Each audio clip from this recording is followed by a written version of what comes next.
Coming up tonight on 18 Eyewitness News.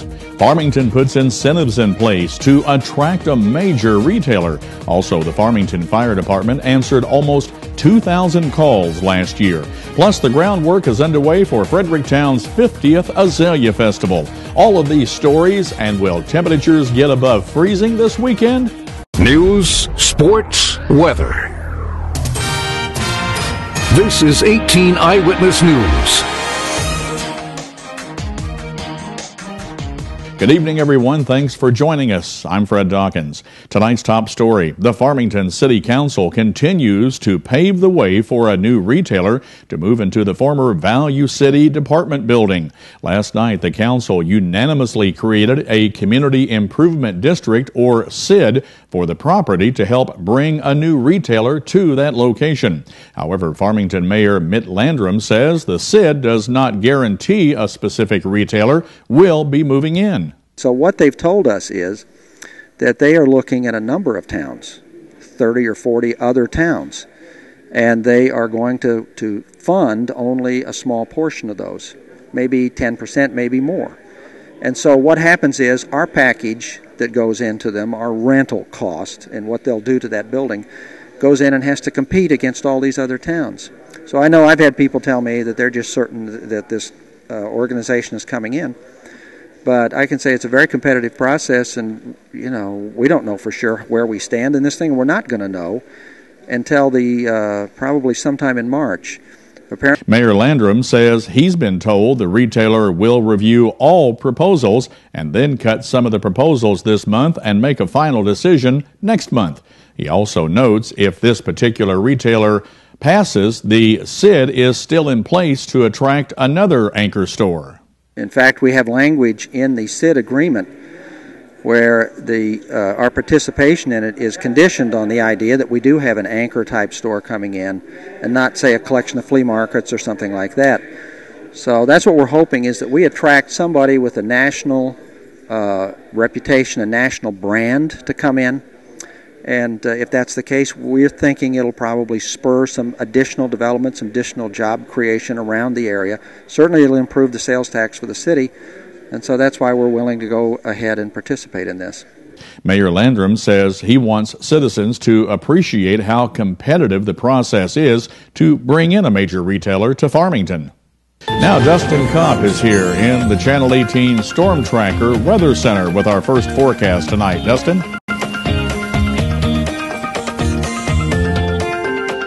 Well, Fred, we've seen some cold air through southeast Missouri today, even some snowfall. That snowfall is going to continue for the next couple of hours in some areas. But as we take a look at current conditions right now, they're on the cold side. 33 up in St. Louis, over in Rolla, 30 degrees. 38 right now in Ironton. 38 as well as in Ellington. 39 right now in Piedmont. And Poplar Bluff coming in at 40 degrees. The further north you go, the colder it is. The further south you go, the warmer it is. So, what's in store for this evening? Well, by 7 p.m., we're going to continue to see a couple snow showers out there, 30 degrees. By 9, it should be just a mostly cloudy sky with 28 degrees. By midnight, we should be clearing out with a temperature around 25, and that northwest wind will continue to gust up to 30 miles per hour here in southeast Missouri. More details on your forecast, and includes a cold, cold weekend. That's all coming up later in weather. The Farmington Fire Department handled almost 2,000 calls in 2011. That was among the statistics Fire Chief Todd Meese shared with the Farmington City Council at last night's meeting. The department's 1,977 calls in 2011 was an increase of 167 over 2010, and notably more than the department's 5-year average of 1,819. Now, Chief Meese says although Farmington continues to grow, his department's response time to calls is still significantly below the national average. Yes, we're very happy. The mandate is 4 minutes. We were at 3 minutes and 27 seconds. We're very happy with that, being that in the last couple of years that our community's expanded. It's got larger. Our response times are still going down. That's a very positive thing. Other points to note in the chief's report is that April 2011 was the busiest month with 11% of the year's total calls, and 51% of the department's calls were for emergency medical services. A Piedmont man will spend 14 years in prison for causing serious injuries to his infant daughter. 23-year-old Justin Rogers pleaded guilty to 2 counts of second-degree assault. Authorities say Rogers shook his 3-month-old daughter and struck her head against a door frame. Police say Rogers was angry because the baby was crying. Authorities say the child, now 2 years old, likely has permanent injuries, including blindness. She still remains in foster care. And when we come back on 18 Eyewitness News, the groundwork is underway for Fredericktown's 50th Annual Azalea Festival. That story is coming up next, only on 18 Eyewitness News. The groundwork is being laid for Fredericktown's 50th Azalea Festival. The celebration started way back in 1962 with just a carnival and parade, and the Queen coronation was added the following year. Azalea Board President J.C. Shetley says the theme of this year's parade is Maytime is Azalea Time. And you can pick a float from any of the 49 years that they had a theme, and we're hoping that we end up with 49 different floats. Shetley adds a favorite event is returning after a long absence. We're going to have the pig races back this year, which hasn't not been here for about 20 years, and everybody kind of liked them, and I found a company that does the pig races, and they're supposed to be here. As a special event, the festival is inviting all the past Azalea Queens back for this year's coronation. With Valentine's Day coming up, there are certainly lots of great gift ideas, chocolates, flowers, jewelry, and so forth, but how about 4 nights of dancing with your someone special? Mineral Area College's Continuing Education Director Pam Watkins notes that the college's waltz classes start next Tuesday. The waltz class is actually set up for February 14th is the start date on that, Valentine's Day. So that would be a terrific investment for the men out there. What a gift for their wives to say, I'm going to commit to spend 2 hours dancing with you every Tuesday for 4 weeks. The cost of the 4-week waltz class is only $35 a person. You can register by calling Pam at 518-2342. Well, still to come on 18 Eyewitness News, they may be in great shape, but some are in grave danger. Don Arnold tells us how doctors are using new technology to protect athletes with hidden heart problems. That's coming up next in Your Health. But right now, Dustin Kopp is making a last-minute check of our Storm Tracker 18 forecast, which is coming up next on 18 Eyewitness News.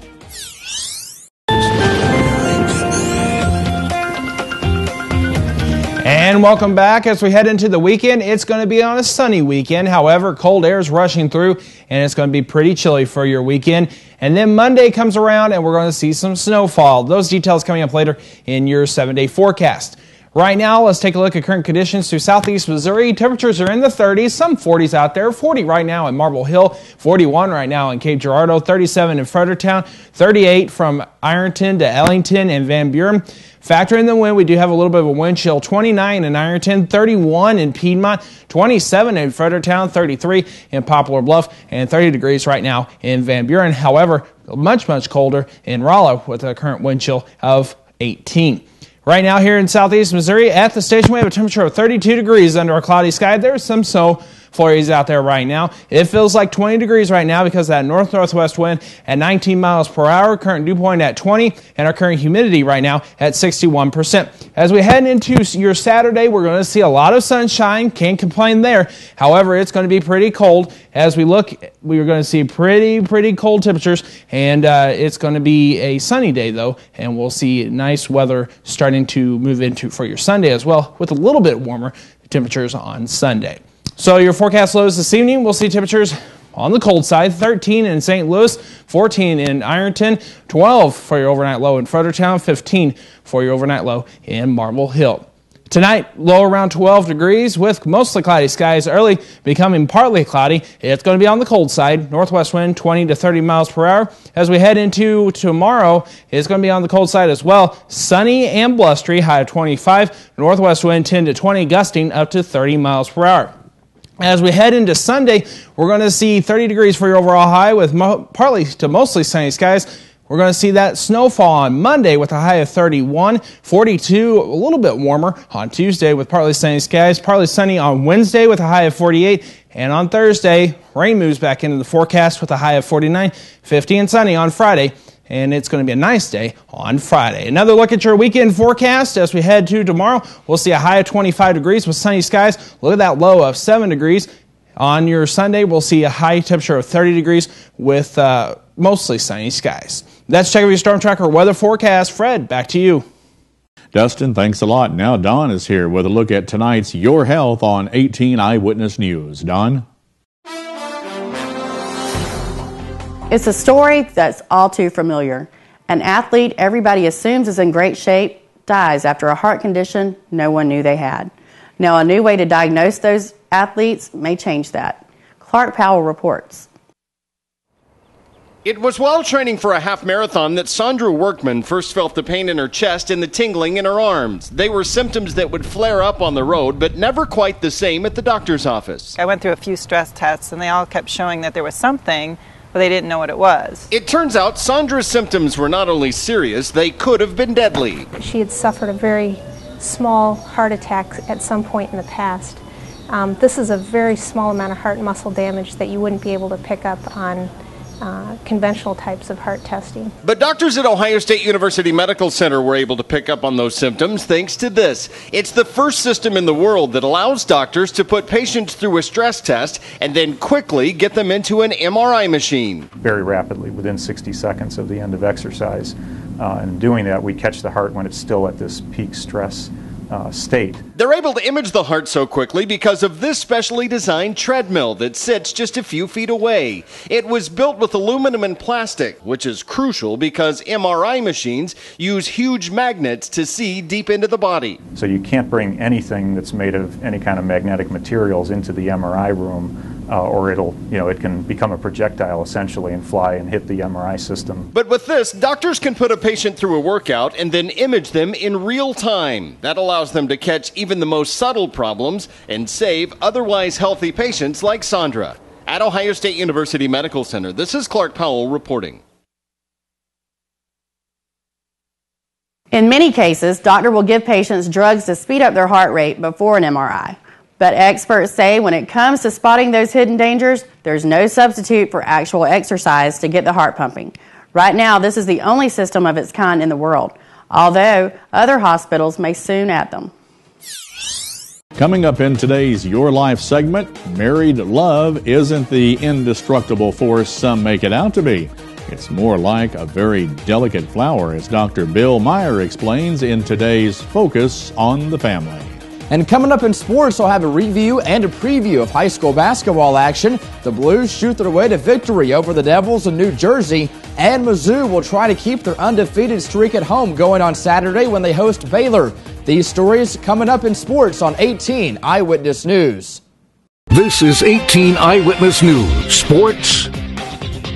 From the MAAA Conference Tournament last night, the semifinals were played in the 5th place bracket on the boys' side. 8-seed Valley Catholic defeated 5-seed Bismarck 50-46, and 3-seed North County down 7-seed West County 68-55. So Valley Catholic and North County will play for 5th place tomorrow afternoon at 2:30. Tonight in boys action, it's the semifinals on the championship side of the bracket as Farmington and Central will battle in semifinal number 1 at 7 o'clock, and Fredericktown will play St. Genevieve in the second semifinal at 8:30. On the girls' side, the 2 semifinals were played on the championship side of the bracket last night.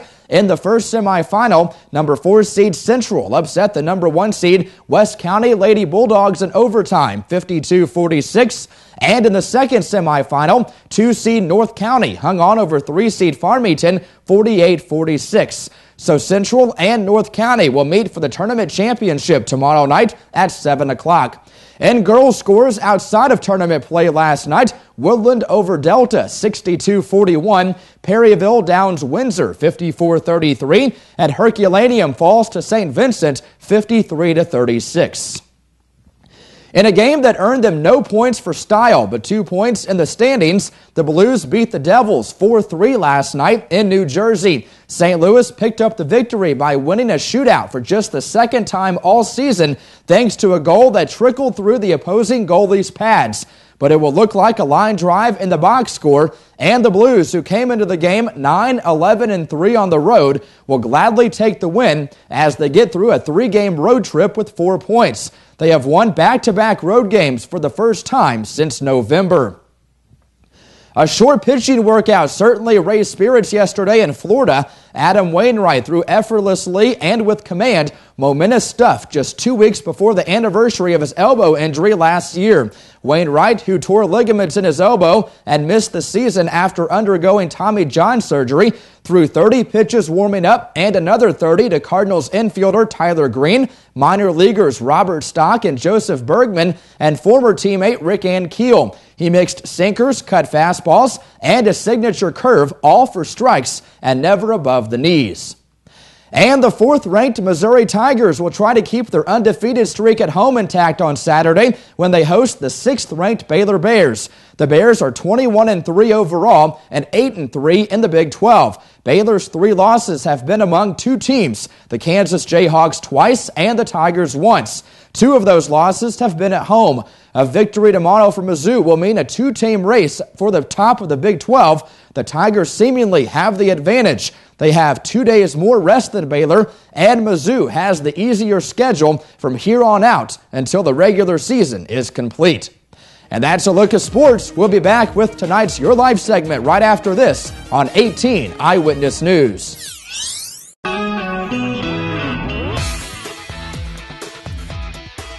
Marriages don't usually just stay together automatically, and love doesn't grow all on its own. That's according to Dr. Bill Meyer. In today's Focus on the Family segment, Bill takes a look at how fragile relationships can be.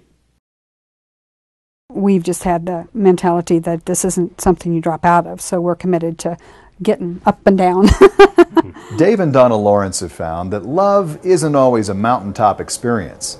Instead, it's more like a rose that must be carefully protected from the weeds of a busy life. Dave was an insurance agent for 25 years, and he could have been working every day, every night, every weekend, and there were certainly agents who were. And Dave could have been the #1 agent if he wanted to work, all the time. But he made a choice that he wanted to value our relationship. Of course, it's not enough just to slow down. Married couples need to make a deliberate effort to spend time with each other. During dating, there is a commitment to putting that time, to securing that time. That's important after marriage, to have a date night. We play together, we have fun together, because we don't believe any relationships, can flourish unless you're devoting some time to it. When couples don't make a conscious choice to devote that kind of time to each other, their relationship can wither like a rose without water. I think both of us, when we first got married, figured that was for the long haul, that it was till death do us part. And so when you go with that mindset from the very beginning, you know that you are there to make this marriage last. Is your marriage getting choked out by a busy schedule?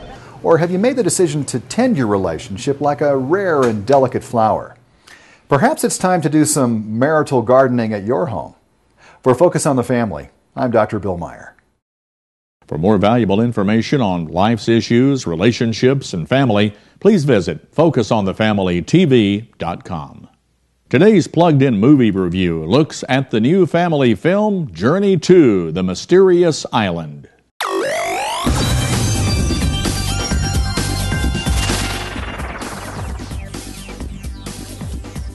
A few nights ago, a radio signal got sent out from these coordinates. It could be the mysterious island that Jules Verne wrote about. In the movie Journey to the Mysterious Island, young Sean Anderson picks up an encoded signal that he's pretty sure is coming from his long-lost grandfather. But Sean can't quite seem to make his way through the disjointed jumble of a message. Luckily for him, however, his stepdad Hank is an ex-Navy man with a penchant for code breaking. Before you know it, the pieces are coming together, and they seem to be pointing to some hidden map coordinates.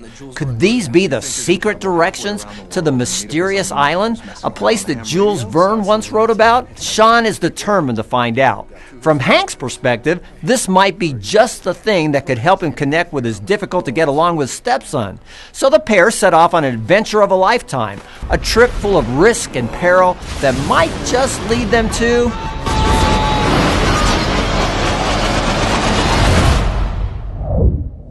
Where are we? Hey, I think I found a way off the beach. well, the lost city of Atlantis. Ladies and gentlemen, I give you the mysterious island. This roller coaster of a family film takes viewers to a fantastic land that has bees big enough to ride and elephants small enough to pick up. It's a fun adventure that explores the value of strong family bonds and commitment.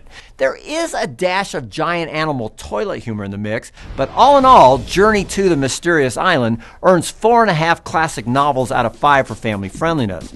For an in-depth review of this film, or really anything else you might find at your local box office, visit us first at PluggedIn.com or download one of our smartphone apps. Plugging you into the movies, I'm Bob Waliszewski for Focus on the Family's Plugged In Movie Review. There are other reviews of other current movies, DVD releases, as well as music, games, and TV shows, all for you at PluggedIn.com. Dustin, early this morning I got up, got outside, snow was coming in. I got over to the Froggy 96 radio station to do the big morning show. Phone lines were just lit up. Are we having school today? Is school canceled? And I'm thinking, hey, we just got a little skiff of snow here, but it excited enough people that they thought maybe things were going to get worse. Right. Yesterday it looked like it was going to be a little further south than where it was, but, it's wintertime, so snow can just pop up just like that, unfortunately. But we've got some more snow on the way. Are you kidding? No, I'm not kidding, Fred. Oh, okay. So you seem excited about it. Well, this one's looking pretty interesting. Uh-oh. It's Monday. It's the beginning of the work week. Things are going to just be interesting. Oh, my goodness. I can hardly wait. Forecast for the weekend. Forecast for the weekend's looking pretty cold, so that's why it's looking interesting on Monday for the snowfall, because we're going to have a couple cold days. Tonight's going to be cold, low in the lower teens in some areas. Further south, a little bit warmer. But as we head into tomorrow, we're only going to see temperatures in the highs of in the 20s. Wow. And then single digits for lows. So It's going to be a chilly one. But the other side of the picture is we're going to see some sunshine. Oh, that's a good thing. Yeah. Always love to see the sun. Makes you feel better no matter what the temperature.